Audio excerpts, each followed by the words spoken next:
Cinema జరుగుతోందో ఆ తెర ప్రకాశించడానికి ఆధారభూతమైనటువంటి ఆ ప్రకాశంలో మాత్రమే ఈ సినిమా కనబడుతోంది కదా. మరి ప్రకాశం ఆధారంగా కనబడుతున్నటువంటి సినిమానేనా, ప్రకాశం నేనా అనేటటువంటి విచారణా దృక్పథం కలగడం లేదు. ఏ రోజు సినిమా ఆ రోజు వస్తూనే ఉంటుంది, ఆ రోజు కళని అనుభోక్తవ్యం అనుభవిస్తూనే ఉంటాడు, అందులో ఏర్పడుతున్నటువంటి సుఖ దుఃఖాలని అనుభవిస్తూనే ఉంటాడు. అట్టి అనుభవ రీత్యా మరలా కళలో కూడా అవే సుఖ దుఃఖాలు ఏర్పడుతూనే ఉన్నాయి. మరి ఇళ్లలోనూ సుఖ దుఃఖాలు ఏర్పడుతూ ఉన్నాయి, లేదంటే మిశ్రితంగా ఏర్పడుతుంది. అలాగే కళలో కూడా సుఖ దుఃఖాలు మిశ్రితంగా ఏర్పడుతుంది. కాబట్టి కర్మఫలం త్రివిధములుగా ఉంది. ఏ సుఖము, లేకపోతే దుఃఖము, లేకపోతే మిశ్రితముగా ఏర్పడుతుంది. మరి ఈ రకంగా ఏర్పడుతున్నటువంటి దానిలో నుంచి ఎట్లా బయటపడాలి అంటే అధ్యాత్మ జ్ఞాన నిత్యత్వం అనేటటువంటి శ్లోకం పురుషోత్తమ ప్రాప్తి యోగంలో. అధ్యాత్మ ఆత్మ వస్తువుని నిత్యమైన వస్తువుగా గుర్తించి విచారణ చేసేటటువంటి దృక్పథాన్ని మానవుడు అభ్యాసం చేయాలి. తత్వజ్ఞానార్థ దర్శనం. ఈ అధ్యాత్మ జ్ఞాన నిత్యత్వం అనేది ఎక్కడికి దారి తీయాలట? తత్వజ్ఞానార్థ దర్శనం.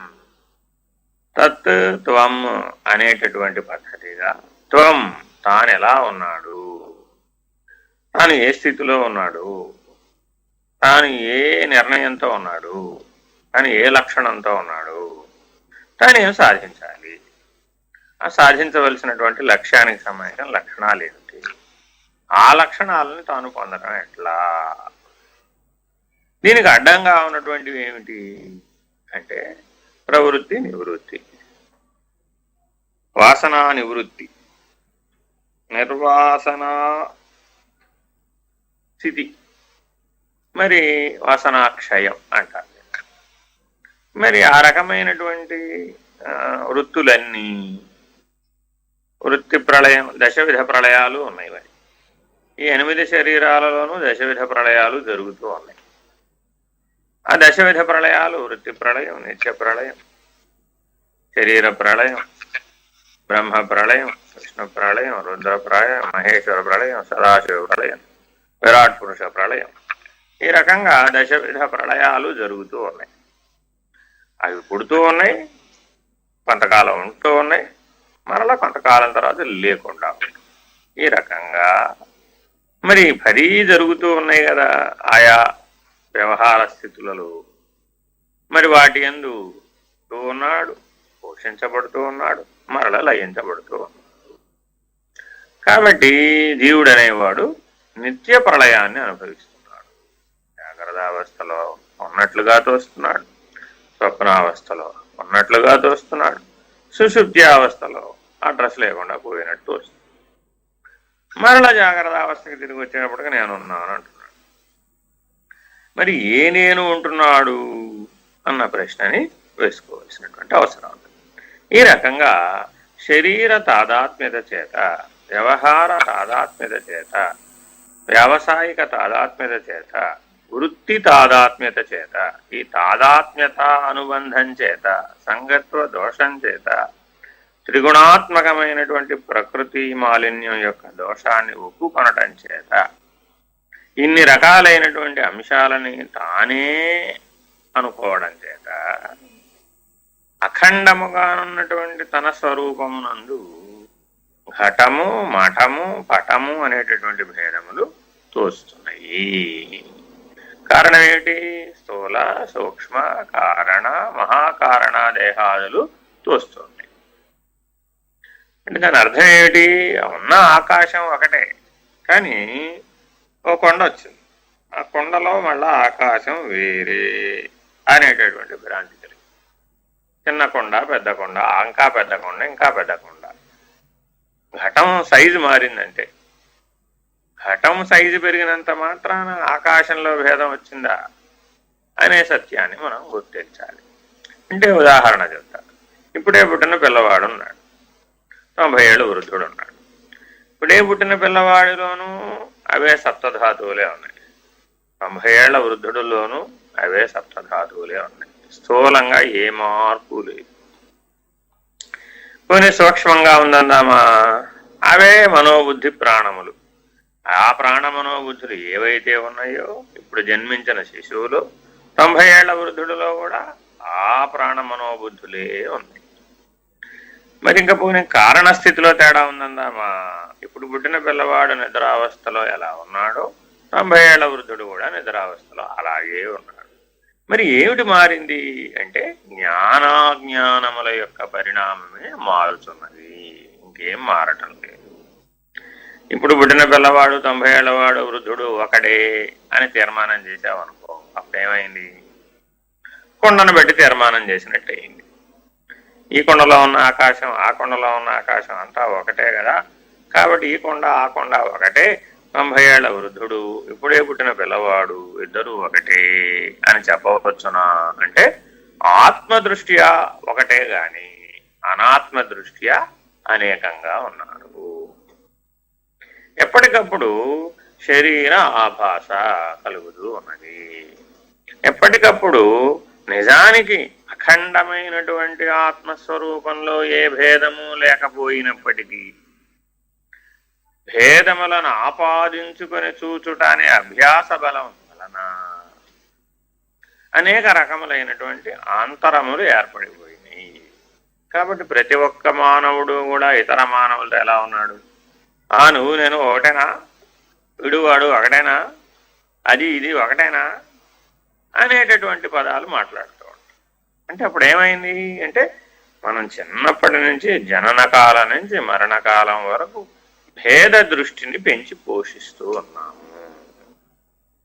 అభేద సిద్ధి కొరకై ప్రయత్నించవలసినటువంటి మానవుడు భేద దృష్టి యందు బలపడిపోవటం చేత వస్తువుల యందు ఉన్నటువంటి భేదాన్ని గుర్తించడంతో మొదలుపెట్టి, అంటే ఉప్పు పంచదార ఒకటేనా, కర్పూరం ఉప్పు ఒకటేనా, తెల్లని వస్తువులన్నీ ఒకటేనా, వాటి లక్షణాలు వేరువేరుగా ఉన్నాయి కదా, కాబట్టి లక్షణ రీత్యా గుర్తించాలి కదా అనేటటువంటి ప్రతిపాదన మనం చిన్నప్పుడే చెప్తున్నాం. కారణం ఏమిటి అంటే ఆత్మవస్తువుని లక్షణ రీత్యానే గుర్తించగలుగుతాం. మరి అట్టి లక్షణాన్ని గుర్తించేటటువంటి బుద్ధి వికాసం ఎందుకు అవసరమయ్యా అంటే అఖండంగా ఉన్నటువంటి ఆత్మవస్తువుని గుర్తించడానికి లక్షణ రీత్యానే గుర్తించాలి కాబట్టి, వస్తువుగా దాన్ని చూపెట్టడం కుదరదు కాబట్టి. కానీ తానల్లుకున్నటువంటి గూటిలో తానే చిక్కుకుని అక్కడే జీవించి మరణించేటటువంటి సాలె పురుగు వలె తానల్లుకున్నటువంటి తన గూటిలో తానే చిక్కుకొని, తన మనోజాలములో తానే చిక్కుకొని, తన మనోభ్రాంతిలో తానే చిక్కుకొని, తన బుద్ధిగతమైనటువంటి వివేకాన్ని అవివేకంగా మార్చుకొని, అజ్ఞానంగా మార్చుకొని, అవిద్యగా మార్చుకొని, అభ్యాస దోషం చేత అనేకత్వం అనేటటువంటి భ్రాంతికి గురై, అనాత్మ అనేటటువంటి భ్రాంతికి గురై భేదస్థితిలోకి లొంగిపోయి చివరికి మృత్యువు పాలగుచున్నాడు. ఈ రకమైన అద్వితీయ బ్రహ్మము తానై ఉన్నప్పటికీ, అసలు ద్వితీయమే లేనటువంటి స్థితిలో తానున్నప్పటికీ స్వకీయమైనటువంటి ఆభాస చేత, స్వయంకృతమైనటువంటి అపరాధం చేత మృత్యువు నుండి మృత్యువునే పొందుతున్నాడు. కాబట్టి ఈ ఆత్మను అనేకముగా తలంచడం అనేటటువంటి దోషాన్ని మనం చేయరాదు. ఇక్కడ అనేక మంది జీవాత్మలు ఉన్నారండి అనకూడదు. ఇక్కడ అనేక మంది దివ్యాత్మలు ఉన్నారండి అనకూడదు. ఆత్మలు అనే బహువచన ప్రయోగం చేయకూడదు. ఆత్మ దానికి ఏక ద్వి బహు అనేటటువంటి రూపాంతరం లేదు. ఈ ఆత్మశబ్దం సంస్కృత శబ్దం, దానికి వచనం లేదు. ఆత్మ ఆత్మలు అనరాదు.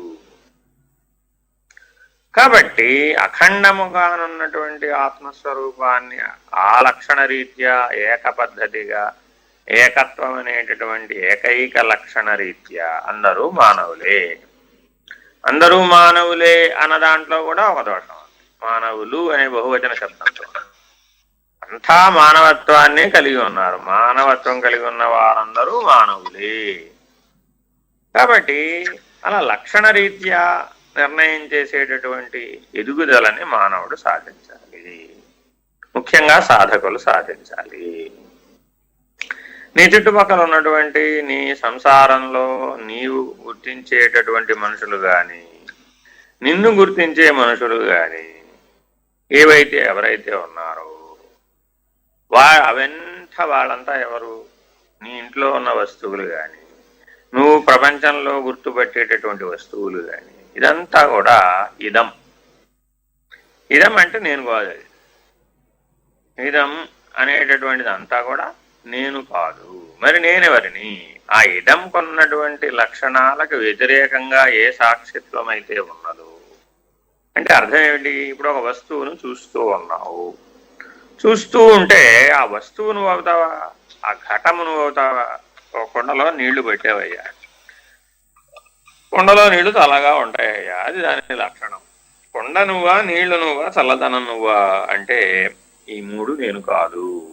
కారణం ఏమిటి? నేను చూస్తూ ఉన్నాను, నేను అనుభవిస్తూ ఉన్నాను, నేను తెలుసుకుంటూ ఉన్నాను. జ్ఞాతం ద్రష్టం ప్రవేష్టం అధిగచ్చతి. నేను అధిగమించి ఉన్నటువంటి సాక్షిని, సర్వదా సాక్షినే, సర్వసాక్షిని. కాబట్టి నాకేది అంటటం లేదు. కొండ అంటలేదు, నీళ్లు అంటలేదు, చల్లదనము అంటలేదు, నాకే సంగత్వము లేదు అనేటటువంటి సాక్షిత్వ స్థితిని సాధించడం చాలా అవసరం. మరి నీకు కొండ అవసరం లేదా? మంచినీళ్ళు అవసరం లేదా? అందులో చల్లటి మంచినీళ్ళు అవసరం లేదా? అది భౌతిక అవసరం.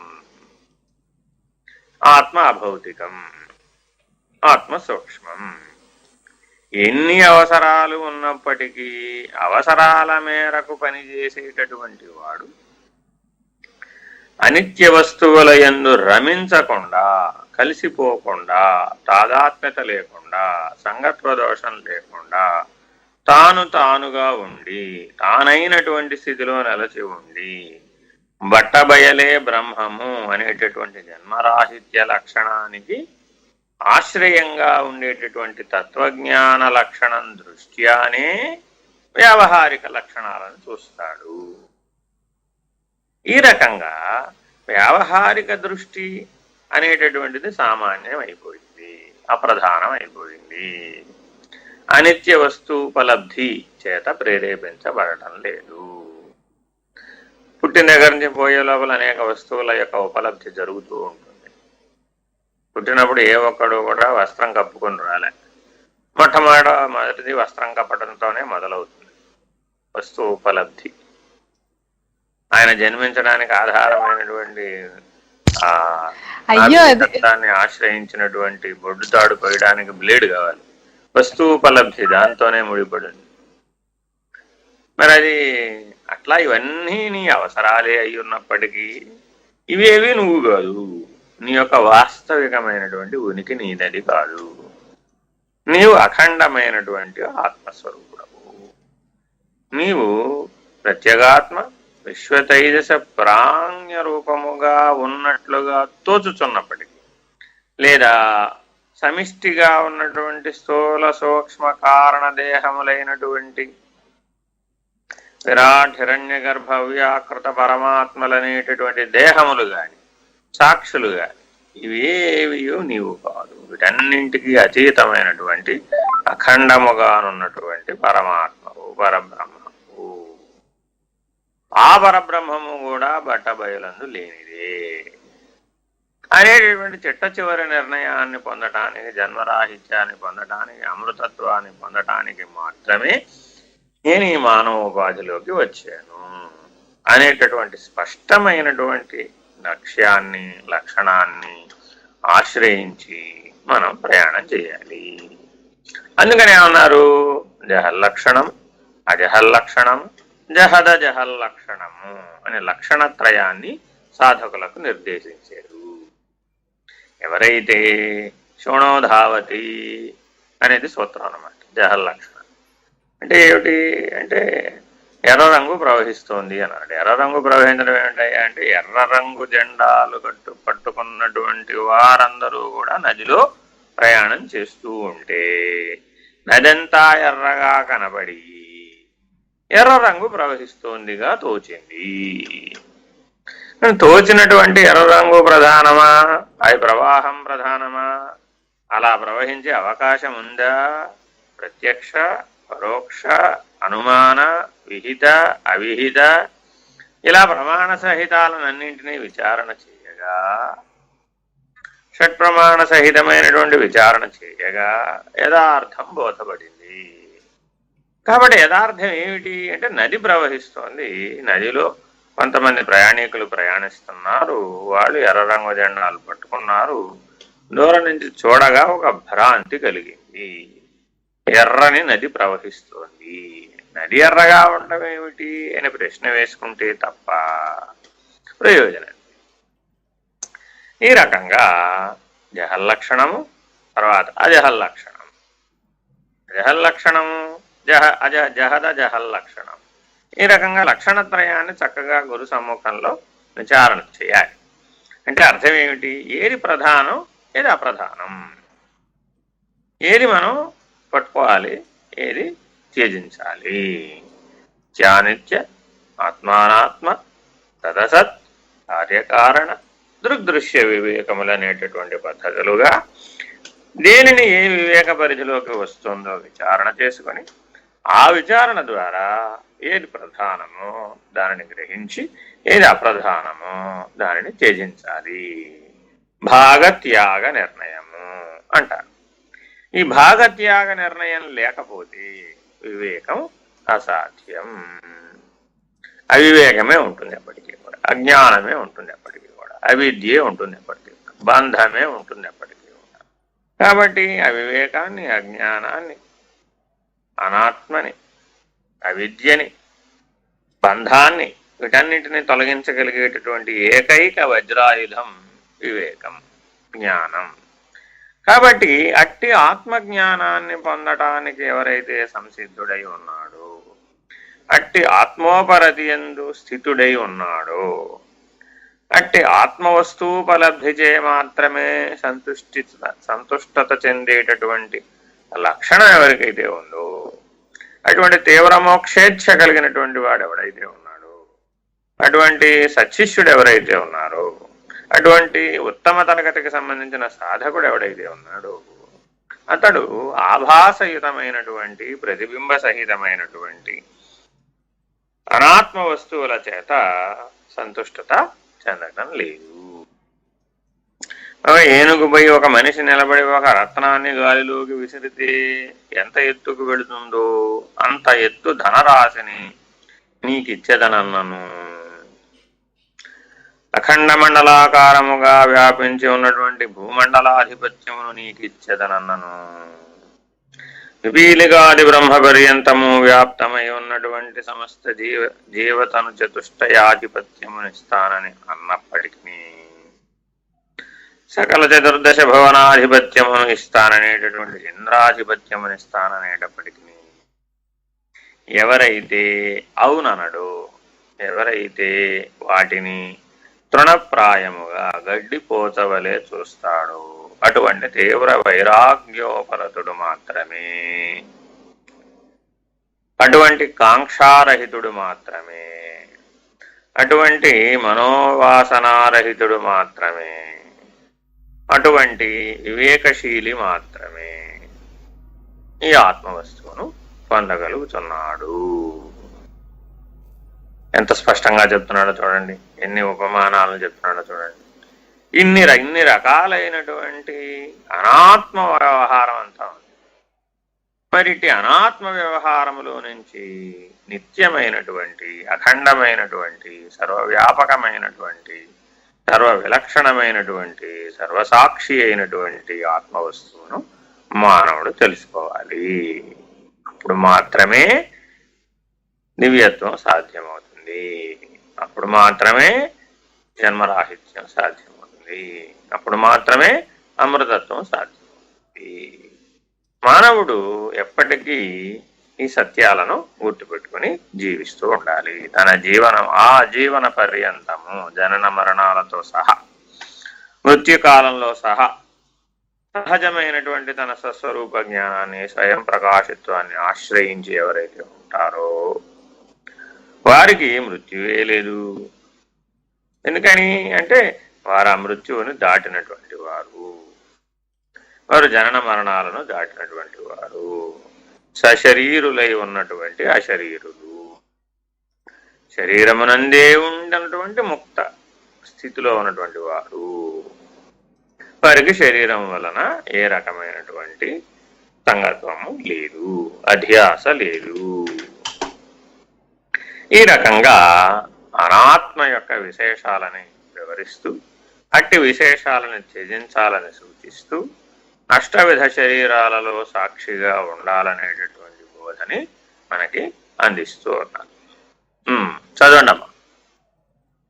నచికేత, అట్టి బ్రహ్మను తెలియుటకు సదాచార్యుడు ఉపదేశము వలన మనస్సును సంస్కరింపవలయును.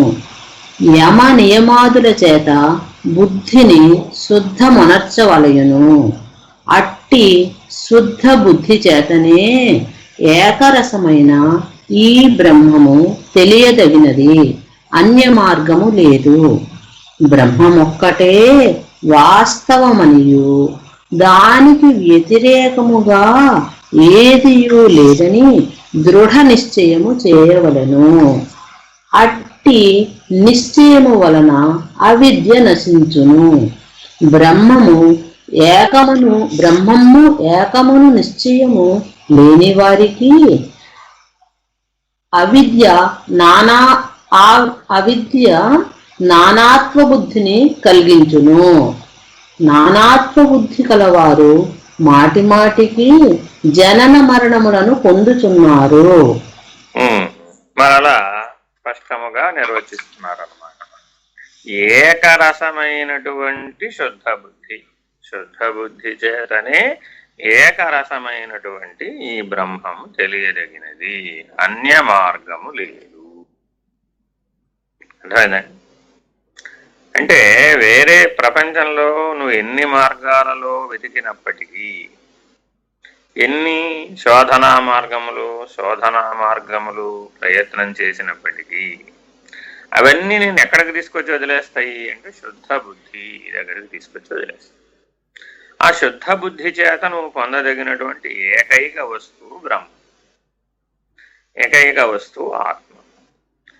మరి ఏకత్వ స్థితిని చెందించేటటువంటి శుద్ధ బుద్ధిని సాధించడమే మానవుని యొక్క ప్రయత్న ఫలము. ఏమండి, నన్ను పూజలు చేయమంటారా, జపం చేయమంటారా, ధ్యానం చేయమంటారా, యోగం చేయమంటారా, ఆసనాలు వేయమంటారా, ప్రాణాయామం చేయమంటారా, ఏం చేయమంటారు, విచారణ చేయమంటారా, లేదా సత్క్రతువులు ఏమైనా యజ్ఞయాగాది కర్మలు చేయమంటారా, లేదా నవవిధ భక్తి మార్గాలలో ఉన్నటువంటి వాటిని ఏమైనా ఆచరించమంటారా, లేదా ఇతరత్ర దూషిత కర్మలలో నేనేమైనా ప్రయత్నం చేస్తే నేనేమైనా ఉద్ధరించబడగలుగుతానా అనేటటువంటి ప్రశ్నలన్నీ మానవులకు కలుగుతూ ఉంటాయి. ఏం చేస్తే నేను బయటపడగలను, ఏం చేస్తే నేను ఉద్ధరించబడగలను, ఏం చేస్తే నేను పొందవలసినటువంటి దానిని పొందగలుగుతాను, ఏం చేస్తే నేను ఈ స్థితిని అధిగమించగలుగుతాను అనేటటువంటి ప్రశ్నలు జననం నుంచి మరణం వరకు వస్తూనే ఉంటాయి. కారణం ఆయా పరిస్థితులు కానీ, ఆయా అవసరములు కానీ, ఆయా ఆకాంక్షలు కానీ, ఆయా మోహ సదృశమైనటువంటి పరిస్థితులు కానీ, ప్రేరణలు కానీ, కామక్రోధాది షడ్వర్గములు కానీ, త్రిగుణాత్మకమైన వ్యవహారం కానీ, అవిద్యా మోహం కానీ, వీటన్నింటిలో నుంచి మానవుడు తప్పించుకోవటం రావాలి. వివేకంతో తప్పించుకోవాలి, విచారణతో తప్పించుకోవాలి. ఎదురుకుండా వెళ్ళి గోడ ఉంటే డామ్మని గుద్దుకుని ముక్కు పగిలిందండి, నన్ను ఇప్పుడు ఏం చేయమంటారండి అంటే అయినా గుద్దుకోక ముందు కదా నువ్వు ఆలోచించాలి, తల పగలక ముందు కదా ఆలోచించాలి అని అంటారు పెద్దలు. అంటే ముందు విచారణ, తదుపరి ఆలోచన, తదుపరి ఆచరణ, ఆ తదుపరి ఫలం, ఇలా ఉండాలి ఎప్పుడూ. కానీ ఎప్పుడైతే మనోవేగానికి లొంగుతావో, ఎప్పుడైతే భ్రాంతికి లొంగుతావో, ఎప్పుడైతే భ్రమాజన్యమైనటువంటి అజ్ఞానానికి లొంగుతావో, అప్పుడేమవుతావంటే ముందు ఆచరణ, తదుపరి ఆలోచన, ఆ తదుపరి విచారణ వ్యతిరేకమైపోతుంది. అప్పుడు ఎంత ప్రయత్నించినా దీనిని జ్ఞాన స్థాయికి తీసుకొని వెళ్ళలేము. కాబట్టి ఒక నిర్ణయం తీసుకునే ముందే, ఒక ఆలోచనకు చేసే ముందే, ఒక ఆకాంక్షని అమలు పరిచే ముందే విచారణ చెయ్యి. అది సద్వస్తువుని ఆశ్రయిస్తుందా, అసత్తుని ఆశ్రయించుందా, బ్రహ్మత్వానికి చేరుస్తుందా, ప్రపంచాన్ని చేరుస్తుందా? పంచీకరించబడుతున్నదంతా నానాత్వముగా ఉన్నటువంటి అనేకత్వంతో ఉన్నటువంటిది కదా, మరి అది మిథ్యాభూతము కదా, అది లేనిది కదా, మరి అటువంటి లేని దానిని నేను ఆశ్రయించడం సమంజసం కాదు కదా అనేటటువంటి ప్రాథమికమైనటువంటి అవగాహనను కలిగి ఉండాలి. ఈ రీత్యానే మన ధర్మశాస్త్రాలన్నీ మానవులు ఏ ఏ సమయాలలో ఎలా జీవించాలి అనేటటువంటి దానిని నిర్ణయం చేశారు. బ్రహ్మచారి తప్పక బ్రహ్మజ్ఞానాన్ని పొందడానికి కావలసిన విద్యను సంగ్రహించాలి. ఇప్పుడు ఆ బ్రహ్మచర్యాశ్రమం కాస్త పోయి ఏం చేశాడు? బ్రహ్మజ్ఞానాన్ని పొందడానికి బదులుగా, ముక్తి విద్యను సాధించడానికి బదులుగా భుక్తి విద్యను మునిగిపోయాడు. తర్వాత ఏమైపోయింది? 25 ఏళ్ళు అయిపోయింది. అయిపోయేటప్పటికి ఏమైపోయింది? బ్రహ్మజ్ఞానం రాలా. ఇంకేం చేస్తాం, లేట్ అయిపోతుంది బాబు, ఎప్పటికే లేట్ అయిపోయింది, వివాహం చేసేయండి, వివాహం చేసేయండి. బ్రహ్మజ్ఞానం లేకుండా ఎప్పుడైతే వివాహం చేసుకున్నాడో అవసరార్థం చేసుకున్నదే కదా అది. అంటే అవసరార్థమై చేయబడినటువంటి వివాహం వలన జీవితం అంతా దేనిని తీర్చుకునే ప్రయత్నం చేస్తాడు అంటే అవసరార్థమైనటువంటి వాటిని తీర్చుకునే పనిలోనే ఉంటాడు. అప్పటికప్పుడు ఆ అవసరం వస్తూ ఉంటుంది, ఆయా అవసరాల చేత కొట్టుకుపోతూ ఉంటాడు. ఆ కొట్టుకుపోయినటువంటి ప్రవాహ వేగంలో జీవితం క్షణభంగురంగా అయిపోతుంది. అంతా తీర్చి కళ్ళు తెరిచి చూసేటప్పటికి పిల్లలు, సంసారం అన్నీ ఏర్పడతాయి.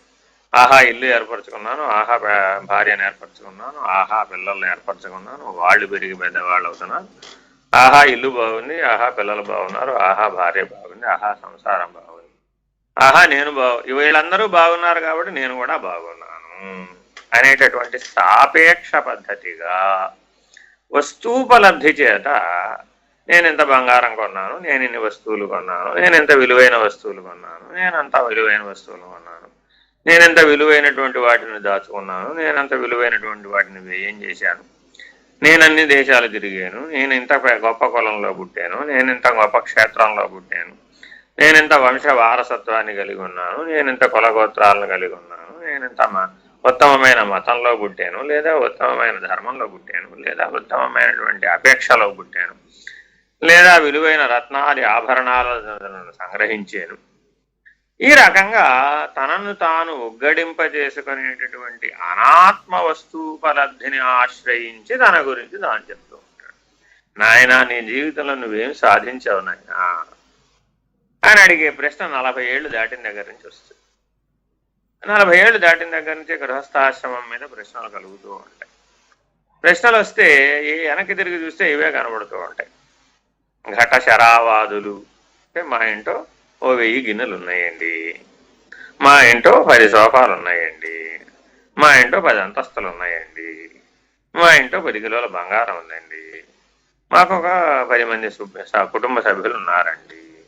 ఈ రకంగా అనేకత్వ నానాత్వ భ్రాంతికి చెందినటువంటి సమస్త వస్తువుపజాలము యొక్క విశేషములన్నింటినీ చెబుతూ అవి తానే అయి ఉన్నట్లుగా భ్రాంతి చెందుతూ అవి వాటితో తాదాత్మ్యతను పొంది అవే సుఖమునిస్తున్నాయి అనేటటువంటి భ్రమకు గురయ్యి మోహాన్ని చెంది గృహస్థాశ్రమాన్ని గడిపేశాడు.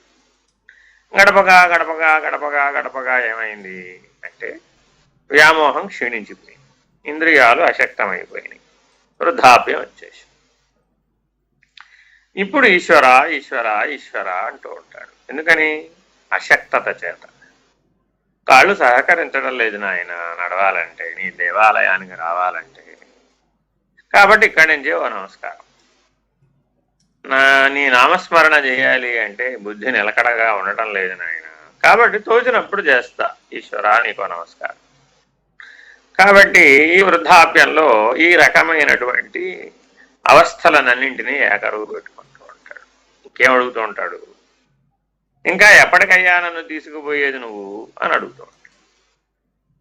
జీవితకాలమంతానేమో వస్తూపలబ్ధికై శ్రమించి కాంక్షాయుతంగా జీవించి దాచుకున్నటువంటి వస్తువులు, తయారు చేసుకున్నటువంటి సంసారము, తయారు చేసుకున్నటువంటి జగద్భ్రాంతి తనకు చిట్ట చివరి కాలంలో ఉపయోగపడకపోయేటప్పటికీ ఆ చివరి కాలంలో ఈశ్వరా ఈశ్వరా అని పలవరిస్తూ ఉంటాడు.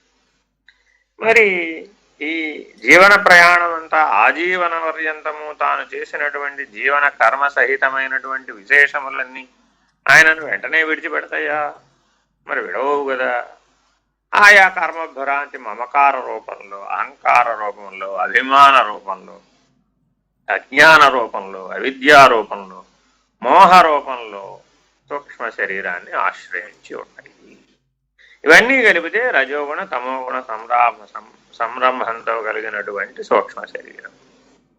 మరి ఆయా సందర్భోచితమైనటువంటి స్థితులు కలగగా వృద్ధాప్యమునందు సదా సాధించినవి, సదా సాధించవలసినటువంటి వాటి యందు ఆ కాంక్ష, చింత, కాంక్ష ఏమైపోయింది ఇప్పుడు వృద్ధాప్యంలో? చింతగా మారిపోయింది. ఇంకా అలా అవలేదు, ఇంకా ఇలా అవలేదు, ఇంకా వాడు ఇల్లు కట్టుకోలేదు, ఇంకా వాడు పెళ్లి చేసుకోలేదు, ఇంకా మనవడు ఇల్లు స్థిరపడలేదు, ఇంకా మని మనవడు స్థిరపడలేదు, ఇంకా ఆ దేశాన్ని జయించలేదు, ఇంకా ఈ దేశాన్ని చూడలేదు, ఇంకా ఆ రకమైన భ్రాంతిని పొందలేదు, ఇంకా ఈ రకమైన భ్రాంతిని పొందలేదు. అది భ్రాంతి అనేటటువంటి దానిని నిజవస్తు స్థితిని గుర్తించలేక అదే సత్యమని మిడత వలె దీపము చుట్టూదా పరిభ్రమిస్తూ కడకు రెక్కలు కాలి ఆ దీపము చేతనే మృత్యువుకు గురైపోతున్నాడు. ఈ రకంగా మృత్యుపాశంలో చిక్కుకున్నాడు. మరి ఇప్పుడు ఈ రకమైన జీవితాన్ని ఏమని చెప్దాం? దీంట్లో నుంచి బయటపడాలి అంటే ఒకే ఒక మార్గం ఉన్నది. అది ప్రయత్నించి శుద్ధ బుద్ధిని సంపాదించుట. నన్ను ఏం చేయమంటారండి? అయినా శుద్ధ బుద్ధిని సంపాదించు. నన్ను ఉద్యోగం చేయమంటారా, మానేయమంటారా? ఎవరు చెప్పరు. వేదాంత విద్యా విశారదులు ఈ ప్రపంచంలో ఎవరికి వ్యవహార శైలి ఎందు ఇలా ఉండు అలా ఉండు అని చెప్పడానికి ఏం అక్కడ ఆధారం ఉండదు. ఎందుకని అంటే నువ్వు ఏ వివేకంతో వ్యవహరించావు అన్నదానికే ప్రాధాన్యత. అట్టి వివేకశీలి అయినటువంటి వాడు సామాన్యమైనటువంటి కర్తృత్వ కర్మాచరణ యందు అసంగముగా ఉన్నాడా లేదా అనేటటువంటి దానిని గుర్తిస్తాడు.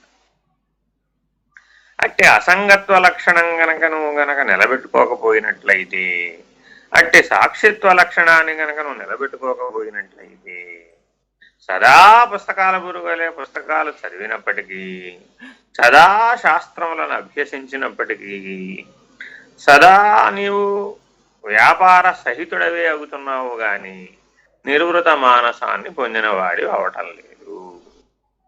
అంటే నిర్వృత మానసం లేకుండా నివర్తించబడిన వినివృత్త కామ అంటుంది భగవద్గీత. వినివృత్త కామ వృత్తి కామములయందు నిహి నివృత్తత విరమించుట అనేటటువంటి విశేషముగా జరగాలి. వాసనలతో సహా లేకుండా పోవాలి. వాటి రసము ఇంకి, ఇంగువ యొక్క రసము ఇంకి బట్ట ఎట్లా అయితే ఇంగువ అయిపోయినప్పటికీ అదే వాసన వస్తుందో, ఉల్లిపాయ పట్టుకుంటే చేతితో ఉల్లిపాయను వదిలేసినప్పటికీ చేతికి ఉల్లిపాయ వాసన ఎట్లా అంటుతుందో, ఈ రకంగా అనేక పదార్థముల యొక్క రసము మనలో శోషించి అవే పదార్థముల యొక్క స్మరణ కలుగుతూ నానాత్వ భ్రాంతిని కలిగించుచు అట్టి నానాత్వ బుద్ధి చేత మరల జనన మరణములనే పొందుతూ ఉంటారు. కాబట్టి తప్పక సాధకులందరూ నిరంతరాయముగా సాధన అనగా ధనము అనగా మార్పు చెందనటువంటిది, ఆ సాధనాన్ని ఆ మార్పు చెందనటువంటి స్థితిని సాధించుట కొరకు పొందుట కొరకు, ఆ లక్షణంతో ఉండుట కొరకు, అట్టి లక్షణమునే నిలబెట్టుకొనుట కొరకు. స్థిరత్వము అంటే అర్థం. జీవితంలో ఎప్పటికి స్థిరపడతావు నాయనా అనే ప్రశ్నకు అర్థము లక్షణము ఏమిటంటే, స్థిరమైనటువంటి స్థితిని నువ్వు ఎప్పుడు గుర్తిస్తే అప్పుడు స్థిరపడిపోయినట్లే. ఈ రకంగా ఆత్మవస్తువుని గుర్తిస్తూ అనాత్మను నిరసిస్తూ ఈ ఆత్మానాత్మ వివేకమును సంపాదించాలి. ఎంతకాలమైతే అనాత్మ వస్తువుపలబ్ధి యందు నీకు ప్రేరణ, బుద్ధి, ఆకర్షణ కలిగి ఉంటావు. చాలా మంది ఈ రకమైనటువంటి అంశాలను మానవ జీవితంలో కలిగి ఉన్నారు. ఏదో పుట్టాం, ఏదో పెరిగాం, ఏదో ఒకటి చెయ్యాలి, చేశాం, చేస్తే ఏదో ఒక ఫలితం రావాలి, వచ్చిన దాన్ని ఏదో నిలబెట్టుకోవాలి, నిలబెట్టుకున్నాం. నిలబెట్టుకున్న తర్వాత దాన్ని ఏం చేయాలి? 10 మందిలో ప్రదర్శించాలి, ప్రదర్శించిన తర్వాత ఏమైంది? పరువు, ప్రతిష్ట వచ్చినాయి. ఆ పరువు, ప్రతిష్ట పోగొట్టుకోకుండా నిలబెట్టుకోవాలి, మరలా ప్రయత్నించాలి. ఇట్లా నిరంతరాయముగా అనాత్మ భ్రాంతితో కూడుకున్నటువంటి అంశాల యందే చిత్తము లగ్నమై ఉండుట చేత, జగద్వ్యాపార సహితమైనటువంటి వాటి యందే చిత్తము లగ్నమై ఉండుట చేత, ఎంతమందిని అన్ని వాళ్ళ పొగిడారు, ఎంతమందిని అన్ని వాళ్ళ విమర్శించారు అని లెక్కెట్టుకునే వాళ్ళు కూడా ఉన్నారు. ఎంతమంది వాళ్ళ నమస్కారం చెప్పారు, ఎంతమంది నమస్కారం చెప్పలేదు అనేటటువంటి అధికార మదాంధత్వం పొందినటువంటి వారు కూడా ఉన్నారు. మరి ఇవన్నీ ఎటు దారి తీస్తున్నాయి అంటే అజ్ఞానాంధత వైపు దారి తీస్తున్నాయి. నీ సహజ శైలికి భిన్నముగా ఉన్నాయి, నీ స్వరూప జ్ఞానానికి భిన్నంగా ఉన్నాయి, నీ స్వయం ప్రకాశత్వానికి భిన్నంగా ఉన్నాయి, నీ ఆత్మ జ్ఞానానికి భిన్నంగా ఉన్నాయి. వివేకము ఈ ఆత్మవస్తువుని గుర్తించి అట్టి ఆత్మవస్తువుగా నిలచి ఉండి మిగిలిన వాటిని నిరసించుట, తద్భిన్నమగు వాటిని నిరసించుట. అశనము అంటే స్వీకరించుట, నిరసించుట అంటే నిరాకరించుట, ప్రయత్నపూర్వకముగా నిరాకరించుట,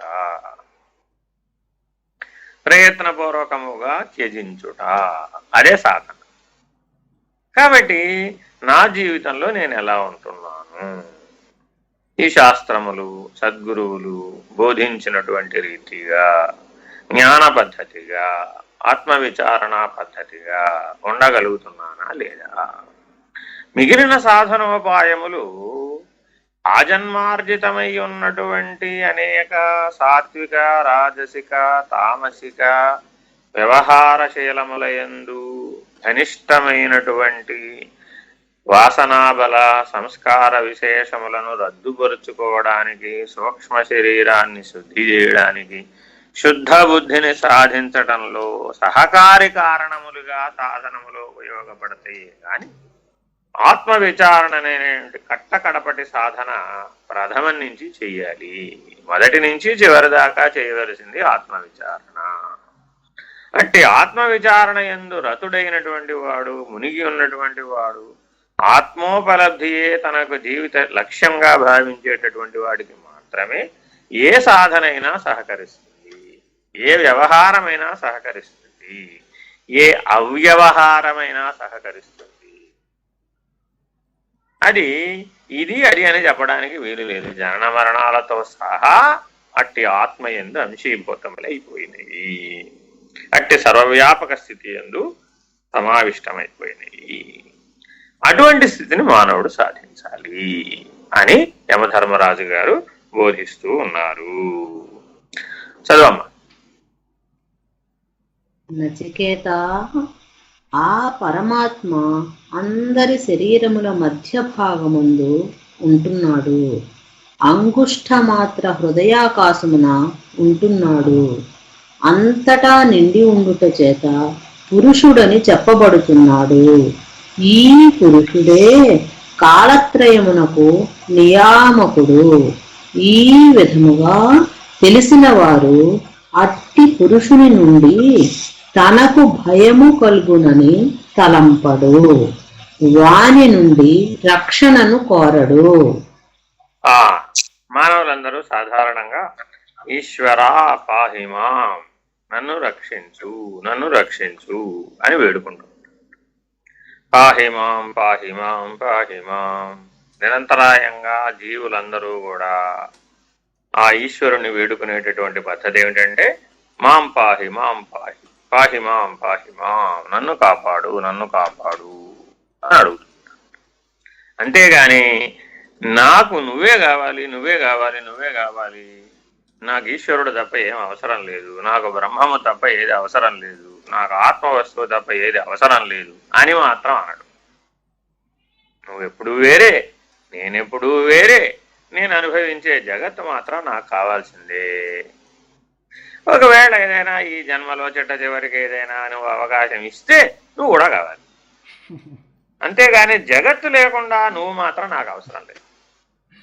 అనుభోక్తమైనటువంటి భోగ్య వస్తువు అయినటువంటి జగత్తు లేకుండా నిన్నేం చేసుకుంటానయ్యా నేను? నీ వల్ల నాకు ప్రయోజనం ఏముంది? కాబట్టి నేను కష్టాల్లో పడుతూ ఉంటాను, జగత్ వ్యాపారంలో పడుతూ ఉంటాను, అనేకమైనటువంటి నానాత్వంలో పడుతూ ఉంటాను, కాంక్షలలో పడుతూ ఉంటాను, మోహంలో పడుతూ ఉంటాను, వివేకం లేకుండా వ్యవహరిస్తూ ఉంటాను. నిన్ను మాత్రం నేను కోరేది ఒకటే, ఏమిటది? పాహి మాం పాహి మాం పాహి మాం. ఇది సవ్యమైనటువంటి పద్ధతేనా? ఇది సరి అయిన పద్ధతేనా అనేటటువంటి విచారణ చేసుకోవాల్సినటువంటి అవసరం ఉన్నది. ఏమండి మా అల్లుడు గారికి సరైన ఉద్యోగం ఇప్పించండి, ఏమండి మా అల్లుడు గారి బుద్ధి సరిగ్గా ఉండేట్టు చూడండి, ఏమండి మా అమ్మాయిని సరిగ్గా చూసుకునేట్టు చూడండి, ఏమండి నన్ను మా ఆయన సరిగ్గా చూసుకునేట్టు చూడండి, ఏమండి మా పిల్లలు సరిగ్గా ఉండేట్టు చూడండి, ఏమండి మా మనవాళ్ళు సరిగ్గా ఉండేట్టు చూడండి. ఇట్లా ఎన్ని రకాలుగా ఏ పేరుతో పిలిచి కోరుతూ ఉన్నప్పటికీ ఈ కోరికలన్నీ ఒకే ఒక కోరికలోకి మిడిపోతున్నాయి. ఏమిటది? పాహిమా. అయితే ప్రాథమికమైనటువంటి బాల్య దశలో ఇది అవసరం.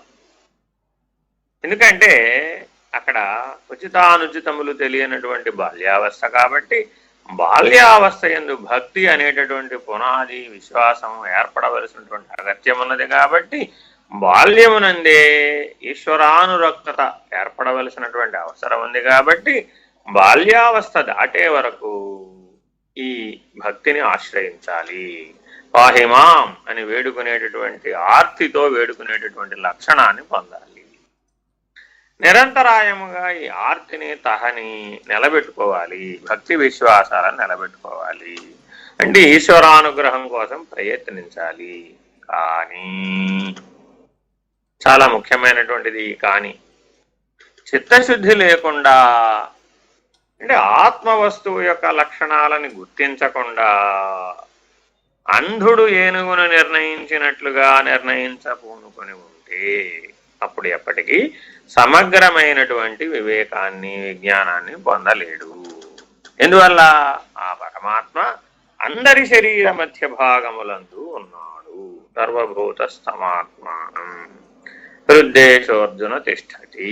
ఇలాంటి ప్రయోగాలతో భగవద్గీత యందు తన అధికారిత్వాన్ని, తన అధిష్టాన స్థితిని, తన ఆశ్రయాన్ని, తన సర్వాధార స్థితిని పరమాత్ముడు తెలియజెప్పి ఉన్నాడు. ఎక్కడున్నావయ్యా అని అర్జునుడు పదే పదే అడుగుతుంటాడు. ప్రతి యోగంలో కూడా అర్జునుడు ప్రశ్నిస్తూ ఉంటాడు మన తరఫు నుంచి. మన ప్రశ్నలన్నిటికీ కూడా పరమాత్ముడు సమాధానం తీరుస్తూ ఉంటాడు. బ్రహ్మజ్ఞాని అయినటువంటి వ్యాస భగవానుడు ఆ సమాధానాలను ఇస్తూ ఉన్నాడు భగవానుడి ముఖం నుంచి. ఏమని చెప్తున్నాడు? పైగా అంగుష్ఠమాత్రయేవ పురుష. నాయనా, సర్వజీవుల హృదయాకాశమునందు వారి వారి బటన వ్రేలు ఎంత ఉందో అంత మేరకు ప్రకాశాన్ని కలిగి ఉన్నాను. ఏమిటండి ఈ బటన వేలు వ్యవహారం? ఏం మిగిలిన వేళ్ళు చెప్పొచ్చు కదా. అంగుష్ఠమాత్రయేవ పురుష, ఇదొక సంజ్ఞారూపకమైనటువంటి బోధ. 5 వేళ్ళు ఉన్నప్పటికీ అంగుష్ఠం లేకపోతే మిగిలిన వాటి వల్ల ప్రయోజనం లేదు. కాబట్టి అంగుష్ఠం యొక్క ప్రాధాన్యతను నిర్ణయిస్తూ అట్టి ప్రధాన వస్తువుగా నీలో పురుషుడున్నాడు, వాడు లేకపోతే మిగిలినవి ఎన్నున్నా ప్రయోజనం లేదు అనేటటువంటి సంజ్ఞారూపకమైనటువంటి బోధ. ఇంకొకటి కూడా ఉంది, దీన్ని ప్రమాణంగా స్వీకరించే వాళ్ళు కూడా ఉన్నారు. కానీ అది కొద్దిగా అసమంజసం అనిపిస్తుంది నాకు. కానీ అంటే ప్రకాశమునకు ప్రమాణం ఎలా చెప్తాం? స్వయం ప్రకాశమునకు ప్రమాణం ఎలా చెప్తాం? ఆత్మ 4 స్థితులందు ఉన్నట్లుగా తోస్తున్నది.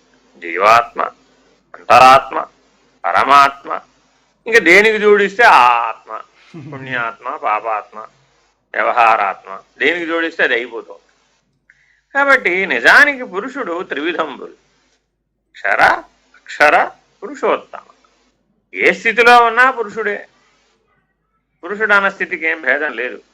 పురమునందున్నవాడెవడో అధిష్టానముగా వాడే పురుషుడు. ఇది పురుషుడికి అర్థం, అంతేగాని స్త్రీ పురుషులు అని అర్థం కాదు. పురము అంటే అర్థం ఏమిటి? 8 శరీరాలు పురములే, 8 జగత్తులు పురములే, 8 వ్యవహారములు పురములే. కాబట్టి ఆయా పురములందు అధిష్టానముగానున్నటువంటి విశ్వతైజస ప్రాంగ్య ప్రత్యేగాత్మ విరాట్ హిరణ్య గర్భ వ్యాకృత పరమాత్మలనే సాక్షి స్వరూపములన్నీ పురుషుడే. వీటినన్నింటినీ క్రోడీకరిస్తే క్షరపురుషుడు అనేటటువంటి జీవుడు, అక్షర పురుషుడు అనేటటువంటి బ్రహ్మము, పురుషోత్తముడు అనేటటువంటి పరమాత్మగా మనం సిద్ధాంతీకరించారు. కాబట్టి ఈ స్థితి భేదాన్ని బట్టి, భావనా భేదాన్ని బట్టి, నిర్ణయ భేదాన్ని బట్టి నిర్వచనం ఇచ్చారే తప్ప ప్రత్యేకంగా దానివల్ల స్థూలంగా వచ్చేటటువంటి మార్పు ఏమీ లేదు. జీవన శైలిలో వచ్చేటటువంటి మార్పు ఏమీ లేదు. అంటే అన్నం తినేవాడు అన్నం మానేస్తేనో, అన్నం మానేసిన వాడు అన్నం తింటేనో, లేదంటే కొండ గుహలలో ఉన్నవాడు జనారణ్యంలోకి వస్తేనో, జనారణ్యంలో ఉన్నవాడు కొండ గుహల్లోకి వెళితేనో, లేదా నిరంతరాయముగా రోజుకు 16 సార్లు స్నానం చేయటం వలనో, ఇలా భౌతికమైనటువంటి విధులలో మార్పులు చేసినంత మాత్రమున ఈ వివేకం సాధించబడింది అని చెప్పడానికి అవకాశం లేదు. కానీ ఇలాంటివన్నీ కూడా నీలో ఉన్నటువంటి మాలిన్య సంగ్రహాన్ని వదిలించుకోవడానికి ఉపయోగపడే సహకారి కారణములు. అందుకని సాధనకి పరిమితులు చెప్పబడ్డాయి. యమనియమాది అష్టాంగ సాధనలో యమనియమములు చాలా ముఖ్యమైనటువంటి. ఇవాళ ఎంతో మంది ఆత్మజ్ఞానమని, బ్రహ్మజ్ఞానం అనేటటువంటి విచారణ చేసేవారు కానీ ఆత్మసిద్ధులని, ఆత్మనిష్ఠులని, ఆత్మోపలబ్ధిని పొందామని, తత్వదర్శులని పేరుబడినటువంటి వారందరిలో ఇట్టి యమనియమాలు గోచరించడం లేదు అనేది పెద్దల వాక్యం. ఇందువల్ల ఏ రకమైనటువంటి యమనియమాలను పాటించడు, ఏ రకమైన విధి నియమాలను పాటించడు, ఏ రకమైనటువంటి శాస్త్రోచిత కర్మలు చేయడు, ఏ రకమైనటువంటి ధర్మార్థమైనటువంటి ప్రయోజనశీలమైనటువంటి జీవనము చేయడు. కానీ ఆత్మనిష్ఠుడు అని అంటాడు. ఉండకూడదా? ఉండొచ్చు, ఉండొకచో. ఇటువంటి జీవన్ముక్తులు కూడా ఉండవచ్చు, బ్రహ్మనిష్ఠులు కూడా ఉండవచ్చు. కానీ వారు అత్యంత అరుదుగా ఉన్నారు. భగవాన్ రమణులు ఏమీ చేయలేదు కదండి, భగవాన్ రమణులు ఏమీ చేయలేదు కదండి అనేటటువంటి వాక్యాన్ని తరచుగా వింటూ ఉంటాం. కానీ వారికి ఉన్నటువంటి సహజ నిర్వికల్ప సమాధి నిష్ట మరి అందరికీ లేదు కదండి. వారి స్థితిని అనుసరించి వారి వ్యవహారం ఉంటుంది. జీవన్ముక్తులు ఇలాగే ఉండాలి అనే నియమం లేదు. జగద్వ్యవహార శైలిని బట్టి వారు ఉండరు, వారు ఉండవలసిన రీతిగా వారు ఉంటారు. ఎట్లా ఉంటే లోక కళ్యాణం సాధ్యమవుతుందో అట్లా అవతారుడు, అట్లా జీవన్ముక్తుడు ఉంటాడు. ఆ స్థితికి వచ్చే వరకు సర్వసామాన్య నియమములను, సర్వసామాన్య ధర్మములను మోక్షార్థి అయి ఆచరించవలను. ఇది చాలా ముఖ్యమైనటువంటిది. ఎవరి విద్యుక్త ధర్మాన్ని, ఎవరి కర్తవ్యాన్ని వారు సేవకుల వలె ఈశ్వరుని చేతిలో పనిముట్టుగా, అంతటా నిండి ఉన్నటువంటి పురుషుడిని గుర్తించడానికి అనువైనటువంటి సాధనగా, కాలత్రయాబాధితం కానటువంటి పురుషుడుగా, కాలత్రయమునకు నియామకుడైనటువంటి వాడుగా, కాలాతీతమైనటువంటి వాడుగా ఈ మహానుభావుడిని ఎవరైతే గుర్తించగలుగుతున్నారో, ఈ స్థితిని ఎవరైతే గుర్తించగలుగుతున్నారో, అట్టి స్థితిని ఎవరైతే పొందగలుగుతున్నారో వారు ఎవరి నుంచి రక్షణ కోరతారు? ఇప్పుడు ఎవరిని అడుగుతారు? పాహిమాం అని ఎవరిని అడుగుతారు? సాక్షాత్ ఈశ్వరత్వం అంటు. ఆ సాక్షాత్ ఈశ్వరత్వం స్యాత్ అంటే నీవే ఈశ్వరుడవై ఉండగా ఈశ్వరా పాహిమామని ఎవరిని అడుగుతావు అంటే ఏ సద్గురుమూర్తో ఏ అవతారుడో ఎవరైతే నీకు ఆధారభూతంగా ఉన్నారో ఆ మహానుభావుని నువ్వు వేడుకోవలసింది. వారే నీకు ఈశ్వరుడు, వారే నీకు బ్రహ్మము, వారే నీకు పరబ్రహ్మము. ఆ రకంగా ఈ పురుషోత్తమ ప్రాప్తి స్థితిని పొందినటువంటి మహానుభావులు ఎవరైతే ఉన్నారో వారే ఈశ్వర స్వరూపులు. వారినే శరణ వేడాలి, వారికే శరణాగతి చేయాలి. వారి ద్వారానే ఈశ్వరుడు లోక కళ్యాణార్థము ధర్మ సంస్థాపనార్థము పనిచేస్తూ ఉన్నాడు. కాబట్టి ఈశ్వరుడు ఆకాశం నుంచి పిడుగు వలె పడతాడనో, ఆత్మ సాక్షాత్కార జ్ఞానం అంటే ఏదో అమృత వృష్టి కురుస్తుందనో, ఏదో ప్రత్యేకమైనటువంటి సందర్భం జరిగితే నాకు ఆ రకమైనటువంటి లక్షణం కలుగుతుందనో భావించరాదు. సర్వవ్యాపకమైనటువంటి సర్వ విలక్షణమైనటువంటి సర్వసాక్షి అయినటువంటి సర్వమును ప్రకాశింపచేస్తున్నటువంటి సర్వుల హృద్గుహయందు అంగుష్ఠమాత్ర పురుషునిగా ప్రకాశిస్తున్నటువంటి ఏ ఆత్మస్వరూపమైతే ఉన్నదో, ఏదైతే జీవాత్మగా అంతరాత్మగా పరమాత్మగా పిలువబడుతూ ఉన్నదో, అక్షర పురుషోత్తములుగా పిలువబడుతూ ఉన్నదో, అట్టి దానిని మాత్రమే నీవు ఆత్మ స ఆత్మ అని తెలుసుకొనవలయును. ఇట్లా తెలుసుకునే ప్రయత్నం చేయాలి. ఇలా తెలుసుకోవాలి అంటే నీకు అత్యావశ్యకమైనటువంటి ఉపకరణము శుద్ధ బుద్ధి, శుద్ధమైన చిత్తము, చింత నుంచి దూరమైనటువంటి చిత్తము, వాసనల నుంచి దూరమైనటువంటి చిత్తము, వ్యవహారమునందు రమించనటువంటి చిత్తము, వృత్తులందు రమించనటువంటి చిత్తము, మనోనిగ్రహోపాయము, మనోజయము, వీటిని సాధించడం సాధకులందరికీ అత్యావశ్యకమై ఉన్నది అని యమధర్మరాజు గారు నచికేతుడికి బోధిస్తూ ఉన్నారు ఆత్మతత్వం గురించి. హరి ఓం శ్రీ గురుభ్యో నమః. హరి ఓం.